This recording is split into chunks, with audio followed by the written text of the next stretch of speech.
Hello, नमस्कार सर्वांना. श्री येडेश्वरी आणि श्री स्वामी समर्थ. तुम्हा सर्वांचं स्वागत आहे आजच्या आपल्या नवीन व्हिडिओमध्ये. तर आज आहे आपला मार्गशीर्ष महिन्यातील 3रा गुरुवार.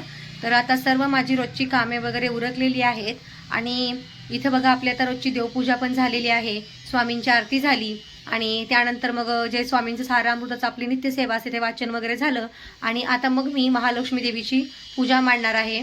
तर आता आम्हाला पूजेची तयारी करायची आहे. तर आता असं अवतारावर नका जाऊत, कारण आता अवतार आवरायचा आहे. पूजा करताना साडी वगैरे घालेन. तोपर्यंत आता मी जे पूजेला भांडी लागत आहेत ती सर्व स्वच्छ करून घेते आणि मग पूजा मांडेन. इथं बघा आपली रोजची सुंदर अशी नित्य देवपूजा झालेली आहे आणि त्यानंतर मग मला आता लक्ष्मी देवीची पूजा मांडायची आहे. तर सकाळ सकाळी बघा तुम्ही देवघरावरती असं कोवळं सुंदर ऊन पडलेलं आहे ना, त्यामुळे किती छान वाटत आहे. आणि त्यानंतर मग सगळं झाल्यानंतर मी जे पूजेला भांडी लागणार आहेत ती स्वच्छ केली. तर मी ही भैया पावडरने स्वच्छ करते. तर तुम्ही बघा इथं उन्हात ठेवलेली आहेत मी भांडी स्वच्छ घासून, किती चमकत आहेत. तर हे सर्व कामं झाली. आता मग मी पूजा मांडायला सुरुवात केली. तर यावेळेस ना मी या नवीन माळा घेतलेल्या आहेत खास लक्ष्मी देवीच्या पूजेसाठी. आणि इथं बघा तुम्ही मी व्यवस्थित माप वगैरे घेतलं, कशा छान दिसतील कशा नाही असं डबल टेप लावून मग त्या चिटकवून दिल्या माळा. तर त्या माळा इतका सुंदर दिसत होत्या ना, कारण जो लक्ष्मी देवीला हार घातलेला आहे ना तो माझ्या मिस्टरांनी बनवलेला आहे घरीच. तर त्या हाराला ह्या माळा इतक्या हुबेहूब मॅच होत होत्या ना, असा विचारही केला नव्हता, पण मी अशाच मला आवडल्या म्हणून घेतलेल्या. पण बघा ना तुम्ही किती सुंदर आणि हुबेहूब छान मॅच झालेले आहेत रंगासाठी. रंगसंगती एकदम जुळून आलेली आहे. तर हे कमळ आहे, हे मी नवीन घेतलेलं आहे कमळ खास लक्ष्मी देवीच्या पूजेसाठी. तर आज मी याच्यामध्ये कलशाची स्थापना करणार आहे. तर मी यात तांदूळ टाकले आणि अष्टदल कमळ काढून घेतलं आणि मग त्याच्यामध्ये मी कलशाची स्थापना केलेली आहे.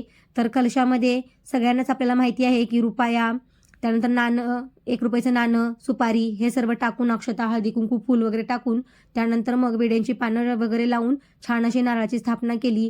छान सुंदर असा नारळ सजवून घेतला. त्यानंतर गणपती बाप्पांना अभिषेक घातला आणि गणपती बाप्पांची आपल्या प्रथम पूज्य विघ्नहर्त्यांची पूजा करून घेतलेली आहे. आणि मग गणपती बाप्पांची पूजा करून झाल्यावर मी लक्ष्मी देवीच्या पूजेला सुरुवात केली. तर इथं मी लक्ष्मी देवीच्या मूर्तीला पंचामृताने अभिषेक घालून घेतला.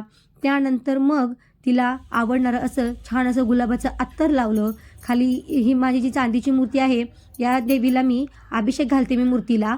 आणि जे आपलं फोटोतली लक्ष्मी देवी आहे तिला पण अत्तर लावून घेतलं. साडीवरती तिच्या सुंदर असं छान असं एकदम सुवासिक अत्तर लावून घेतलं. तर फोटो स्वच्छ पुसून वगैरे स्थापन झालेलाच होता आणि त्यानंतर मग देवीची पूजेची मी सुरुवात केली. तर देवीला हळदी कुंकू वगैरे लावून घेतलं. तिची छान अशी पंचोपचारे पूजा करून घेतली आणि मग लक्ष्मी देवीची पूजा झाल्यानंतर मी श्रीयंत्रावरती कुंकुमार्चन केलेलं आहे.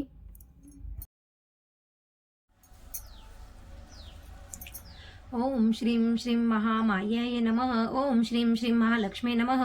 ओम श्रीं श्रीं महावान्येय नमः. ओम श्रीं श्रीं महेश्वराय नमः. ओम श्रीं श्रीं महादेवे नमः. ओम श्रीं श्रीं महारात्रे नमः. ओम श्रीं श्रीं महिषासुरमर्दिने नमो नमः. आणि कुंकुमार्चन झाल्यानंतर मी इथे धनलक्ष्मीचा कुंचम भरून घेतलेला आहे.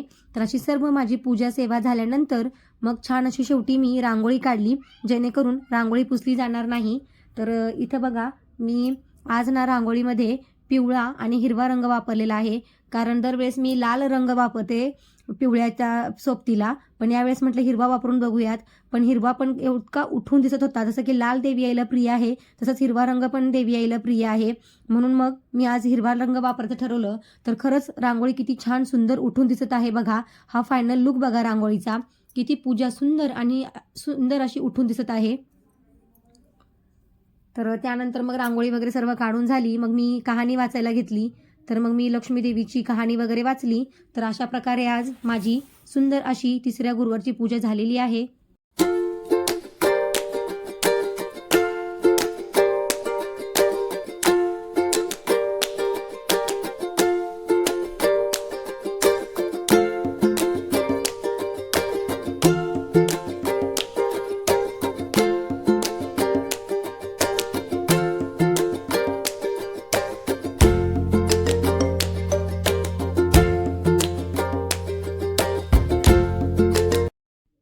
तर अशी सकाळी सकाळी पूजा झाल्यानंतर ना घरात इतकं प्रसन्न आणि चैतन्यमय वाटतं ना की काय सांगू. आणि सकाळीच अशी लक्ष्मी देवीची पूजा केल्यामुळे देवीचा वास आपल्याबरोबर संपूर्ण दिवस आणि रात्रभर राहतो. खूप वेळ आपल्यासोबत लक्ष्मी देवीची पूजा राहते. तर म्हणून मग मी सकाळीच पूजा मांडून घेतली. आणि तुम्हाला सांगते या देवघरामध्ये ना माझ्या की सकाळ सकाळ इतकं छान ऊन येतं, असं वाटत होतं की मला सूर्यनारायण स्वतःच लक्ष्मी देवीचं दर्शन घ्यायला आलेले आहेत. माझ्या देवघरावरती पण खूप छान ऊन पडतं, पण ते कसं होत होतं, मी जेव्हा व्हिडिओ शूट करत होती तेव्हा ते खूप चमकत होतं. म्हणून मग मी पडदे लावले आणि मग व्हिडिओ शूट केला आणि त्यानंतर पडदे उघडले तर इतकं छान ऊन लक्ष्मीच्या पूजेवरती पडत होतं. खरंच मला तर खूप आनंद होत होता हे सर्व पाहून. तर मग अशी पूजा वगैरे झाली तर त्यानंतर मग मी संध्याकाळी देवीला धूप दीप केलं. त्यानंतर दिवाबत्ती झाली आणि मग मी काय करते, हा वाटी धूप आहे, याच्यामध्ये मी 2 लवंगा आणि थोडासा भीमसेनी कापूर घेते आणि तो पेटवून देवीला ओवाळत असते. त्यानंतर मग मी इथं कर्पूर आरती घेतली देवीची. संध्याकाळची आरती वगैरे झाल्यानंतर ती कर्पूर आरती आणि धूप मी संपूर्ण घरभर दाखवत असते, जेणेकरून कोपऱ्यातील निगेटिव्हिटी दूर जाईल आणि फक्त लक्ष्मी देवीचा वासच आपल्या घरामध्ये राहील. असं प्रसन्नमय वातावरण आपण घरामध्ये करायचं असतं. त्यानंतर मग मी लक्ष्मी देवीची सेवा केली. मी 1 माळ लक्ष्मी गायत्री मंत्र, 1 माळ विष्णू गायत्री मंत्र आणि 16 वेळा कुबेर मंत्र घेतलेला आहे. त्यानंतर श्रीसुक्ताचं पठण केलं, विष्णू सहस्रनाम पठण केलं, व्यंकटेश स्तोत्र पठण केलं. तर या दिवशी आपल्याला लक्ष्मीनारायणांच्या जेवढ्या सेवा करता येतील तेवढ्या सेवा करायच्या, कारण नारायणांची सेवा केल्यानंच लक्ष्मी देवी प्रसन्न होते. त्यानंतर मग मी देवीला नैवेद्य दाखवला. तर नैवेद्यामध्ये मी गोडामध्ये गाजराचा हलवा केलेला होता, वरण, भात, चपाती, त्यानंतर मेथीची भाजी आणि फ्लॉवर आणि बटाट्याची मिक्स भाजी केलेली होती. तर अशा प्रकारे मी देवीला नैवेद्य दाखवला.